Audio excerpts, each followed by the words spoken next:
Coastal here. Today we are going to be doing the the third session for our EU grind. This is going to be a little different, just in that I am doing the voiceover after the fact. Actually, spend 4 days or so. So first, we're going to start off here with the Spitfire 5. This is so I'm up to tier 6 on most of the grind. The Spitfire line I'm at tier 6, the multi-roll line I'm at tier 6, the Bowfighter I'm still on tier 5, but should be getting the Mosquito pretty quickly. Alright, so I really like this plane. I obviously don't have it specialized. I've got equipment on it. I've been playing the S199 quite a bit and able to get some credits and actually upgrade that equipment to improved, I believe. Could be wrong on this particular plane now that I say it out loud, but this plane is such a well-balanced machine. It's why I continually recommend going down this line, because continually recommend going down this line as a starter line. It is a very forgiving plane. If you mess up, the airframe itself can save you. It's a maneuverable plane, but it can still get up to a decent altitude. Man, some big explosion sound. It doesn't have the airspeed that like a BF-109 has or a P-51 has, but in all other respects, it's really well balanced. This particular plane, this particular tier, has just a bunch of guns, right? I think it's like four of the machine guns and 2 of the Hispano cannons. And it obviously tears things up, as you can see here. You need to be really mindful with Hispanos. As strong as 20 mil cannons are on the British lines, they do overheat quite a bit. That guy apparently didn't want to fly anymore. Decided the mountain was where he wanted to be. So you'll notice on this game, well, actually in all the games today, there's going to be a lot of tapping. I will hold it down when I feel like me holding it down will kill the plane. Like right there I was holding it down and I froze up. Really wish I'd killed him, but oh well. Alright, so what I'm doing right now is really just, you've got to be paying attention to what's going on the map. If you're going to sit in the center section, which is what I'm doing, this is my plan, you need to be making sure that you are paying attention to exactly what's coming in, and you're able to deal with that. So we're 25% of the way through the cap process, so we've got our Akamatsu already. And I know, I made a decision at this point in the game. We're up 4 sectors to 1. I'm not going to cap anything. Spitfire's faster than a Zero and a Yak, but it's still going to take some time to get from sector to sector. On top of that, getting all 5 sectors is not going to be beneficial to me. What will be beneficial to me as far as personal points is concerned, aka credits, is going to be staying in this sector and owning this particular sector. Sometimes the center sector is not like the best thing to own, but on this particular map it clearly is. I've also made sure, I paid attention to what I was up against, and I've been taking mental notes of the planes I've been killing and the planes, how they're reacting to me. So I've already interacted with the quote-unquote turn fighters on the enemy team, and I've handled them pretty easily. And so I'm very confident at this point in what we're going to be able to do. We're still up 3 sectors to 2. Honestly, I don't even care if we lose another sector and we're down 2 sectors to 3. We're still up so much on capture points that we'll be fine. I'm also making a mental note to not actually even attack anything outside the sector. I want to be getting all my kills while defending the sector, helping me get more chevrons. We're already up to second class. We're not even halfway through the game, or we're just a little bit more than halfway through the game. I'm paying attention, or trying to pay attention, to the planes that are going to be the biggest pain in my butt. Obviously that JU right in front of me that I'm shooting right now, I could have been shooting at him sooner, but I was under the impression that the multi-roll that is, you know, behind me was going to be closer. I guess it's a BF-109, not a multi-roll. He's kind of moving in, moving out, so rather than wasting my energy on something that's going to be moving away, I just went for that JU that came out. That pass right there that just got me the grade 1 is a prime example of something that pilots can improve on. I've noticed this on EUNA. Somebody asked me, like, what's the biggest difference between the two servers? Is there a difference in the tactics? Is there a difference in the way the pilots fly? Honestly, there's not. The biggest difference is there's just more volume of players on EU. But they still do the same thing that they do on NA. You'll run into players that, you know, just own the skies. You'll run into pilots that do what that BF-109 has been doing 10 times in this battle, where he's not paying attention to what's going on around him and doesn't use his strength to be able to counter my strength. You know, they just... It doesn't matter if it's EU or NA, they just sometimes fly in a straight line, and we happen to get in a battle full of straight line flyers. In fact, I think this heavy's been the biggest pain in my butt. This particular match, but at this point I'm feeling like ridiculously confident. Like I've just been owning everything that comes into this sector, and I'm not even. I might even be overconfident, right? But we're definitely going to be winning this. We're up 3 sectors to 2. I'm actually putting in the chat here. I'm going all Gandalf on everybody, and putting a "You shall not pass" in the chat. I was really having a blast on this game. I know it. Yeah. And part of it is, honestly, the enemy team let me do this. You can counteract a Spitfire, right? It's not freaking God tier 6 plane. It can be countered, but you know, you have to try to counter it. Nobody was really trying to counter me, so they just let me do whatever the heck I wanted, and you know what? I'll eat that up every day. So just got my ace, got this P-38 again, and he's like, nope, I'm not going to waste my energy on a plane that's moving faster than me and moving away. Let's go ahead and turn back around here. Again, the BF-109 is just so focused on the plane in front of him.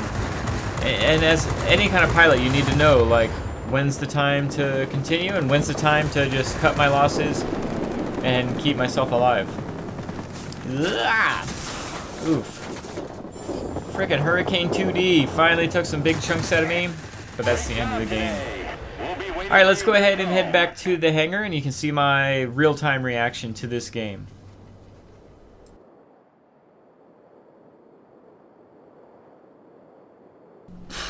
Well, that was a game, now wasn't it? Man, Spitfire 5. This is honestly one of the reasons I don't play the Spitfire 5, is because this frickin' plane is so frickin' good. And that's a stupid reason. That's a postal reason, right? But this plane is so good. Like, this is why I recommend going on the Spitfire line, because Spitfires can kind of do it all, right? Yeah, doesn't have the best airspeed. Who the hell cares? Yeah, a Yak or a Zero can outmaneuver you, but who the hell cares? The altitude performance is quote-unquote middling, but it's not really. And so the guns hit so hard. You're able to get the guns on target so quickly. You're able to stick with enemy planes 99% of the time, because 99% of the time the tier 5 and 6 and 7 heavies turn. As soon as they start turning, they lose energy. As soon as they lose energy, you get on them and they're dead. This map was completely set up to be in a Spitfire 5. You know, that had a center zone that was conceived or perceived, I should say, as the most important zone. So people just kept feeding me, and I just kept going nom nom nom, right? The biggest thing with Spitfire 5 and beyond is you need to make sure that you're paying attention to not overheating your 20 mil Hispanos.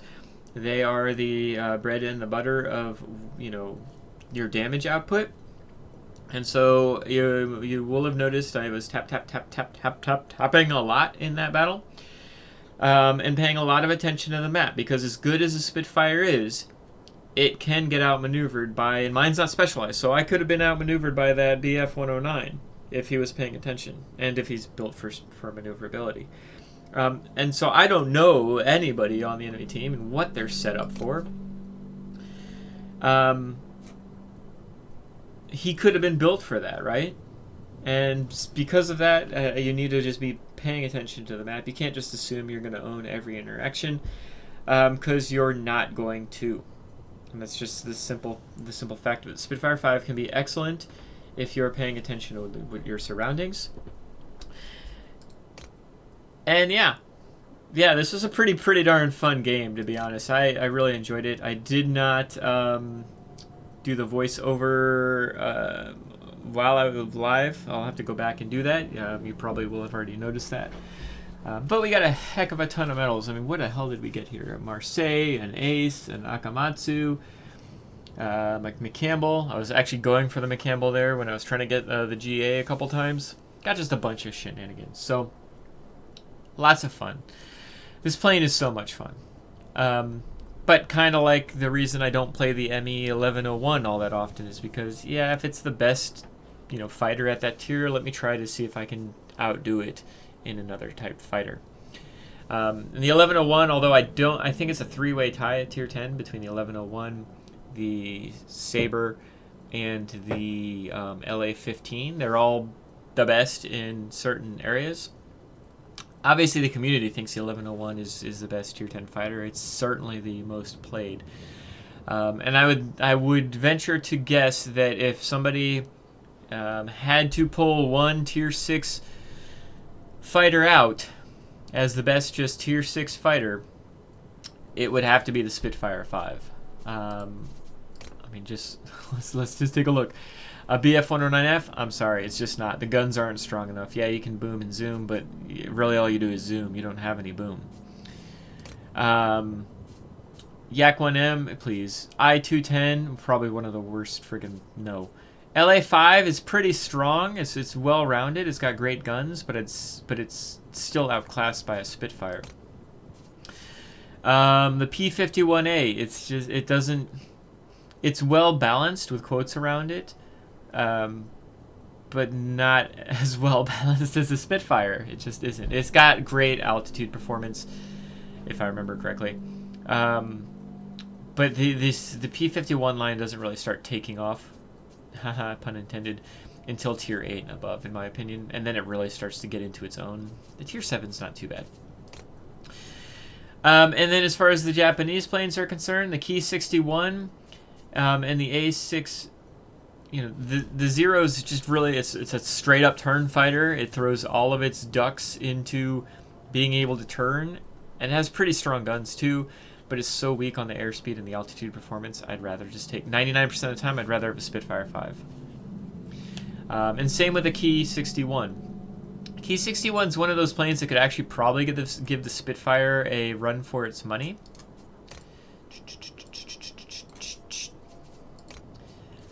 But even that said, just comparing the two, apparently not. The altitude performance is not great enough to warrant, going with the Ki. The maneuverability is basically the same. I mean, they're really very similar planes, but what the Spitfire has over the Ki, even more than its metrics, is it doesn't catch on fire when you look at it sideways, which the Ki will. And the guns are, you've just got a better armament, in my opinion. The Ki-61, let me double check now that I say this out loud. The Ki-61, well, I guess it's the same basic setup. You've got two 30 cal machine guns as well on the Spitfire 5. But overall, like I said, you would rather have a Spitfire 5. The altitude performance is misleading on the Spitfire 5. It can certainly go higher than its rating. as you saw, or as you've probably seen in battles before. And yeah, it's just it's a great plane. I don't actually, on my NA server, I don't have a Spitfire 5 tech tree version because I've won Spitfire 5 after Spitfire 5 that is available as a premium, and they're all the same planes. That's the funny thing about the premiums in World of Warplanes. The Spitfire 5s are all the same. The overpowered one is this is the German Spitfire, which is this plane but has a higher altitude performance, like almost double. It's pretty crazy. Same maneuverability. It's got BF 109 altitude performance with Spitfire maneuverability and no downside. So the Spitfire 5 DB605 is probably one of the best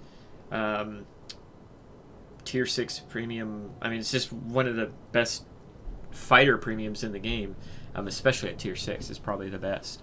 So anyway, that's enough rambling about a bunch of other stuff. I'm just super hyped. This game was just so freaking good. I really enjoyed myself. All right, so now we're on to our Tornado gameplay.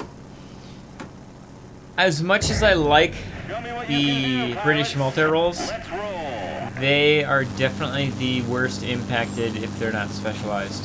So when this line first came out, obviously specialization was still new. And so being in a non-specialized Tornado or a non-specialized Hurricane 2 or Typhoon or Tempest really wasn't the end of the world kind of stuff. And it's not the end of the world, but it can definitely be a struggle when you're flying these planes. So we're going to try to toss some rockets out, and we're going to toss them out very poorly. I freaking hit a bunch of crap that, you know, didn't actually count towards anything. I tend to just throw my rockets out on this plane so I can focus back on getting my guns on target. So keep in mind, a Tornado is one of the more maneuverable Tier 6 multi-role fighters. It has 4 of those Hispanos that we just saw on the Spitfire 5. It's kind of a double-edged sword. They hit incredibly hard, having 4 of these on a target will melt hit points away.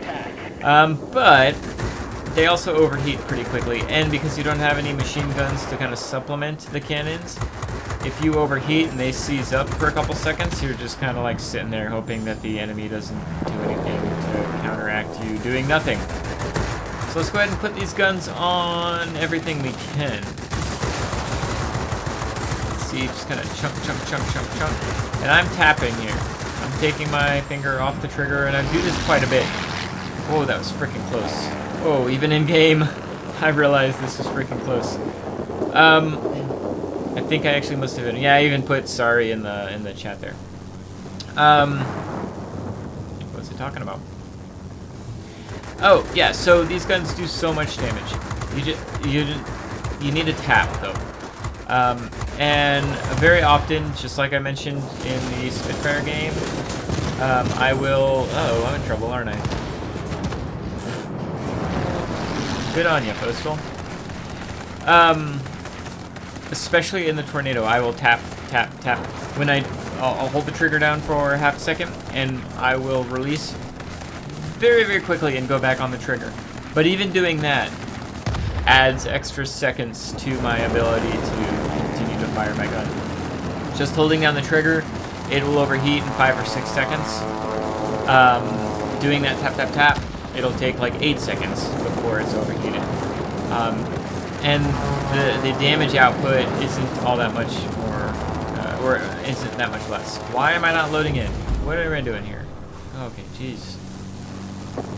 Alright, so let's go ahead and get the military base. So if the enemy team has a bunch of super turn fighters, or just anything that's going to be outperforming me in my multi-rolls, and this is something that I do not just in the Tornado, not just on the British line, but any multi-roll. If you're going to continually run into planes that are going to out-duel you, then don't keep throwing yourself against that wall, right?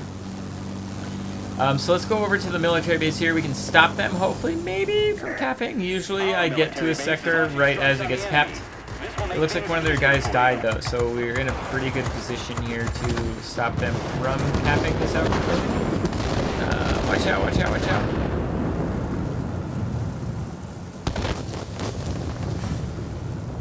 Alright, and our military base has capped the center. Let's see if we can get this. This is one of the situations I just hold down the guns and hope it does enough output to kill him. There's no tapping there, because if I don't kill that guy, he is going to get behind me, right? So it's just one of those situations where I take a mental note and say, nope, it's all or nothing, because it'll be nothing if I let him live. Alright, so we're getting these guns on target, and hot damn, we now have air supremacy, or air superiority, or whatever the heck the game calls it. And our rockets are back. So what are we going to do now? Let's take a look around and see, can we get ourselves a bomber? Getting our boost on. The Tornado, as maneuverable as it is, its engine power is pretty poor. Also keep in mind I've got the stock engine still on this plane, so it's even, you know, worse altitude acceleration than it would be normally.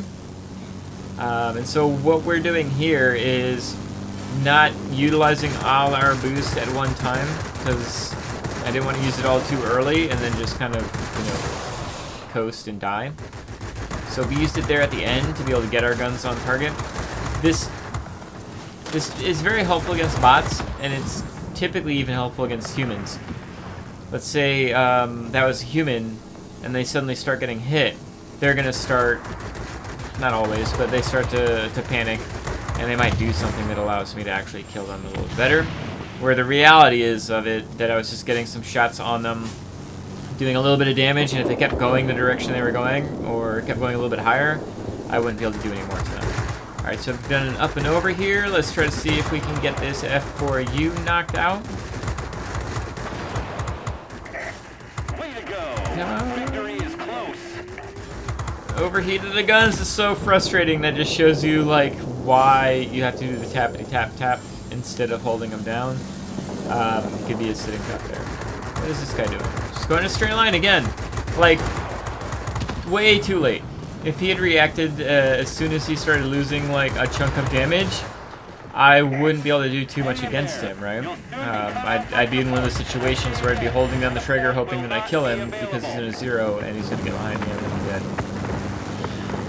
So I don't know if you noticed what was happening during this battle. They capped the center, and I don't understand why, because all that meant was both of our military bases are going to be capturing the center. So it's a complete waste of their own time, of their own energy. If I was on their team, we'd want to cap a military base and then move to the center. But hey, I'll take the win. Pretty solid battle. Let's head on back to the hangar and see what we see.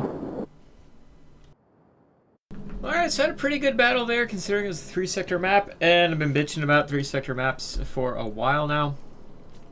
But we were able to do a little bit of everything, right? Toss our rockets down in the beginning there. Not that I did really well with them. Just all the more reason I should have bombs instead. But was able to lead the team. And really what it comes down to on the Tornado, much like with the Hurricane 2 before it, is trigger control. If you are overdoing the trigger, your guns are going to overheat, and then you're just a useless plane. This plane is all about its guns, honestly. It is 4 20mm cannons, very good 20mm cannons, and as such you want to make sure that you are putting them to good use. I've got a ways to go before I get the Typhoon on this plane. I am definitely going to get the engines. Normally, especially early on, tier 5 and below, if the engines are only for the plane I'm on, like these 2 engines are only for the Tornado, I'll say, you know what, screw it, I'm trying to get to a higher tier. What starts happening at tier 6 and above, though, is the amount of experience needed to get to the next tier. So it's going to take 60,000 plane XP to get to the Typhoon. I do not want that 60,000 grind to make me get any more gray hairs, right? I just got like 3,500 XP from there. I can extrapolate that out. If I continue to have that exact same game, I'd have to have 20 more battles, basically, to get the Typhoon. If I'm going to have 20 more battles, well, I'd rather have 25 more battles or 30 more battles and actually enjoy it. And I'm going to go ahead and get these 2 engines that are only good for the Typhoon, but again, I mean, only good for the Tornado. I mean, hell, these 2 combined are 2/3 of the cost of a Typhoon. But still, the low engine on this, luckily this was a tier 6 battle. When in tier 7 battles, oh my god, this plane is so slow. It's just too slow. And I will drive myself crazy, and I will not continue the grind to the Hunter if I don't do this. So I'm going to be doing this. I may even use some of my free XP to do it. I don't really like using free XP on equipment, on items, researchable items that aren't able to be utilized on more than one plane. So like I might have free XP'd the 20 mil cannons here because they can be used tornadoes, Spitfires, Hurricanes, whatever. That I can justify in my head. I'm not sure I can justify the free XP here. I'm doing okay enough. We'll see. We'll see how it goes. Anyway, pretty good battle in the Tornado. It's a very solid plane, very solid performer. One of my favorite planes on the NA server when it was first available. I don't play tier 6 all that often anymore, and when I do, it's typically in a heavy fighter. But as far as the tier 6 multi-role is concerned, the Tornado is excellent. For sure. Alright, now we've got our S199. This is definitely going to be my most played plane on the EU server. Especially right now. But it'll probably stay my most played plane for a while. Even once I get above tier 6 on Tech Tree, this is my my highest tier premium plane. So that means it's making the most silver. So that means it's the one I'm going to be playing the most. I've just recently switched my pilot on it. For the longest time, I had my multi-role pilot in here. So currently my Tornado pilot. I think I just put my either the Spitfire or the Beaufighter pilot. I don't even remember. All right, so you may notice I just dropped like all 4 of my bombs there, and you're probably saying to yourself, or you might be saying to yourself, why the hell did you do that? It doesn't take 4 bombs to take that one little tiny section. The reality of it is, I know there's going to be a lot of planes around, and I just want to drop all 4 of my bombs and be done with it. Under normal circumstances, if there's only a couple planes, I might only drop 2 because that's all it really needs. But the reload on the bombs is so quick, I'm not stressing out about it, right? Yeah, I don't really stress out a lot when I'm in the S199. Tier 6 or tier 7 battles. So let's go ahead and head over to the airbase over here. Guns on target. And I'm going to be doing the same thing when it comes to when it comes to trigger discipline on this plane. It has 2 20 mil cannons and 2, I think, 50 cal machine guns, something like that. But those 20 mil cannons are going to be the ones that are going to be doing the majority of the damage. And so if we're overheating those guns, we're putting ourselves in a weak position. This guy's on target. Maybe. Buddy. There we go. Nice. Alright, let's continue on our way. I really like the S199. I am so glad that I have it now. It's just one of those planes that it really does feel like I know it's a BF-109, right? But it feels like a BF-109, and that's not a bad thing. That's definitely a good thing. It's obviously weaker than a BF-109 as far as straight up fighter is concerned, as it should be, but it's still a really, for multi-role, it does multi-role stuff, and that's my favorite kind of multi-role. Things like the, the bat wings or the Jawas, I mean, they're more regular fighters than they are multi-roles. Just the way that they attack and the way that they maneuver, I kind of class them more as fighters that have some rockets or have some bombs to them. The way that the bombs reload so quickly really allows you to have an impact on the ground. Ha ha ha, no pun intended. So let's go ahead and get rid of this ground attack plane. Let's see if we can do that. Yet again, just trying to take chunk damage out. Oh shoot, am I gonna die to a bomb here? Man, I flew this really confidently, didn't I? I'm watching it now, I'm like, oh man, I'm really lucky I did not get bombardier. Quick up and over here. That's actually a move I do quite a bit, especially on planes that are less maneuverable. I kind of think of it as gravity-assisted turning. So if you're going up and over, it's making you turn tighter because you're losing momentum. And yeah, so you probably noticed that quite a bit. I actually meant to talk about it on the tornado video. I did that on the tornado to help get behind enemy fighters. Oh, shenanigans! Ooh, I definitely did not want to ram him. I'm lucky to have survived that. Let's continue on our way. I was tempted to go towards the enemy airbase there. It would not have been a smart move. A damn stupid move, to be honest. As good as this plane is, it is not a straight-up dogfighter, so I can't take it into a hornet's nest like I could a Spitfire.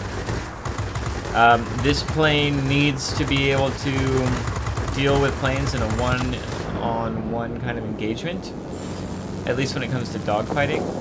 And by moving away from that sector, we're setting ourselves up for that type of success. There's going to be times, hey, I got a Lambert. There's going to be times where you're just going to have to suck it up, Buttercup, and, you know, put yourself in a bad position. But we're not in that kind of position right now, right? We're slightly up on capture points. On top of that, we are up on sectors for sure, and we just got our 4th sector. So there's no reason to put ourselves in a bad position. We're already in a tough position, considering, you know, we pulled ourselves away from a frickin' nest, and we're still having to deal with more than one plane at a time, which is not what this plane likes to do. It's not what any multi-role really likes to do. And it's like my biggest recommendation for any multi-role basically in the game, except for maybe like a Jawa or a Batwing. And some of the mid-tier yaks, the multi-role yaks, they're maneuverable enough to kind of get themselves out of trouble. But those are all kind of unique planes, have unique situations that allow you to... Holy friggin' crap! Oh, yeah, I remember this game a little bit more now. Me and that frickin' heavy fighter were like white on rice on each other there. Not just there, but like a lot of the battle, I would have noticed during the battle that like we're going after the same plane and stuff like that. I think there's actually a point where I specifically start going for a different plane just so I can avoid running into a BF-110 or whatever the hell he is. Whoopsie. Alright, we're okay. Looks like we're actually winning this pretty handily. And that's just by sitting here and owning the center again. But being smart about it, right? We can't do what we did in the Spitfire. In this particular plane, on this particular engagement, it has to be, you know, one-on-one type situation, and utilizing my strengths versus the planes that I can. So, versus a lot of the other multi-rolls, I'll typically try to outmaneuver them, but versus those like Hurricanes and things of that nature, I'm using my speed. I'm definitely saving my boost. I'm hoping you've all noticed. Saving my boost for heavy fighters and bombers for when I need to go up higher. This plane is so good at, you know, using that boost and being able to get itself energized up higher than it would normally like to be. Hello, sir. How are you doing? How conveniently convenient. I was just looking for you. And by utilizing that energy that this plane hangs on to so well, you're really able to get to higher altitudes that might not necessarily be your optimum altitude. But again, in one-on-one, or maybe, you know, maybe if it's a bomber and a fighter type situation, you're able to come out on top because you're determining the engagement. And if you're determining the engagement in the S-199, You're going to succeed pretty darn well. Am I going to get bombed here? Well, I don't know why I keep feeling I'm going to get bombardired in this match, but I'm avoiding it somehow. Looks like the game's just about over. So we were able to get 2 sectors there, and then own the center on our terms, and it certainly looks like I'm proud of you, pilot. pretty good game. Oh, look at all those medals! All right. Let's take a quick look back at the hangar.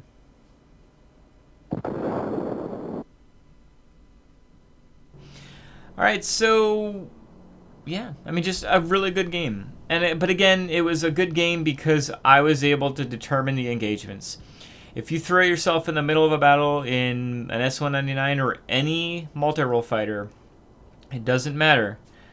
You're eventually going to get yourself caught out. Even in the really turny multi-role fighters that want to be fighters, there's going to be something that can outturn you. And so you need to circle the outside of a sector, basically. Pay attention to the weak targets. I kind of equate it to what hyenas do. You know, they're going to go for the weaker target, take down that target, and win the battle, right? But if you go attacking the biggest bull, you're going to regret your decisions. All right, let's head into our bowfighter battle. All right.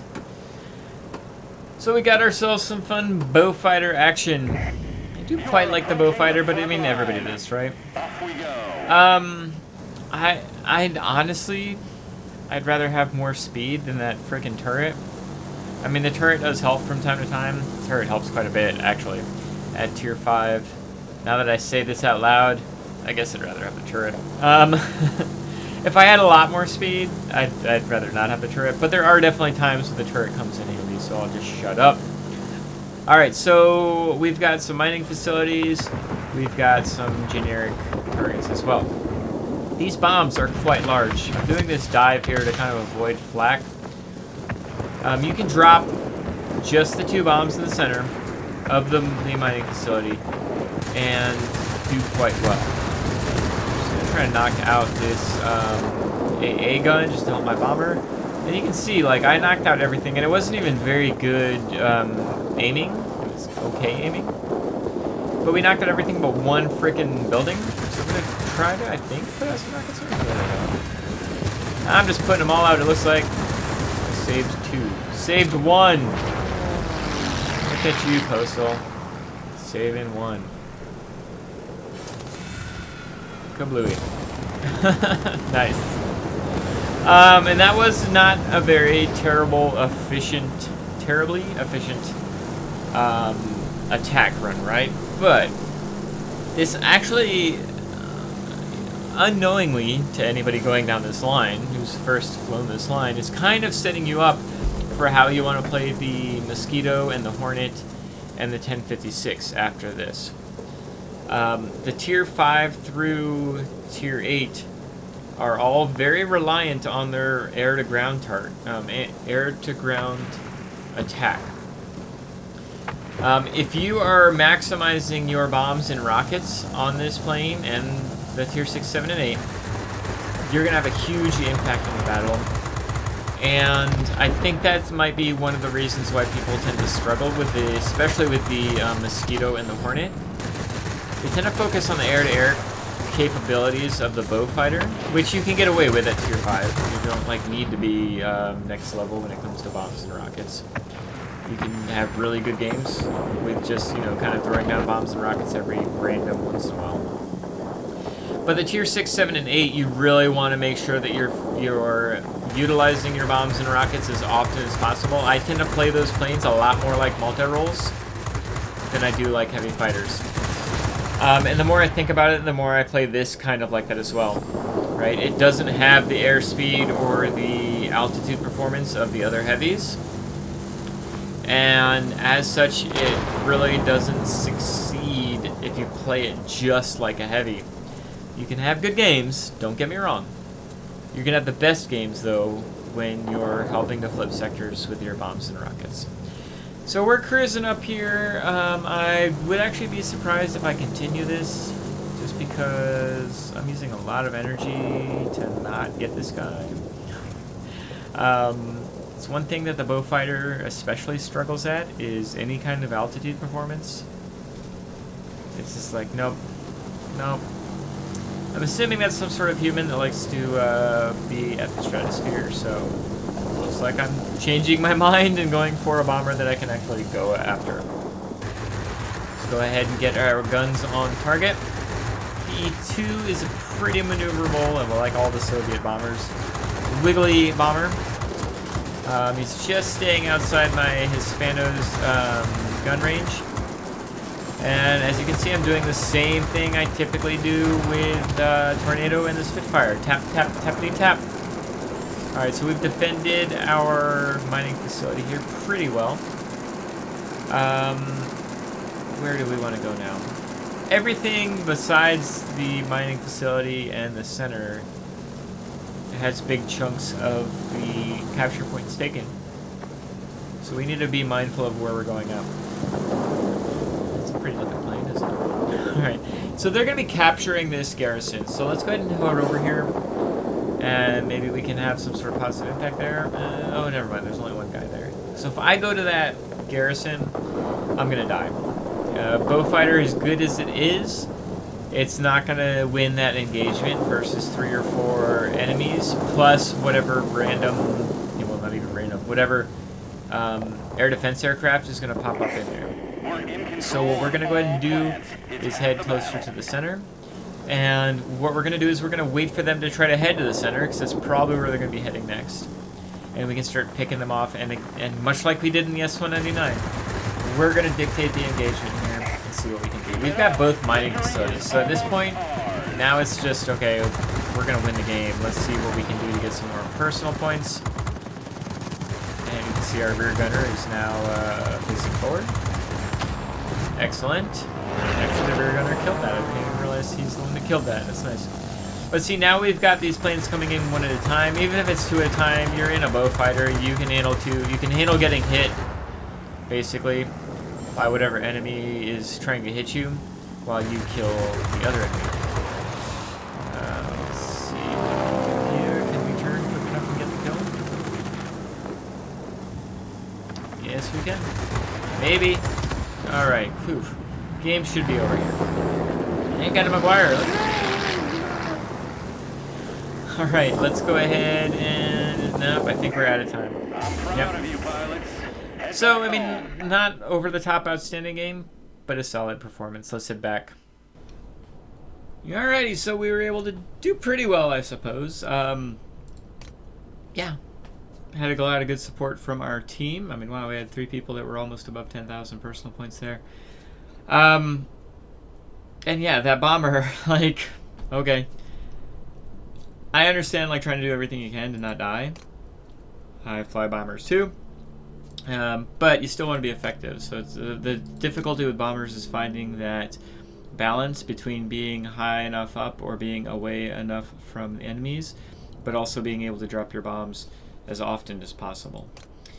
So for the Bowfighter right now, all we have to do is get, what, another 2,000, a little bit less than on the personal points, on the, on the plane points, and a plane experience, and we'll have the Mosquito. So we're well on our way. We'll have it pretty soon, hopefully.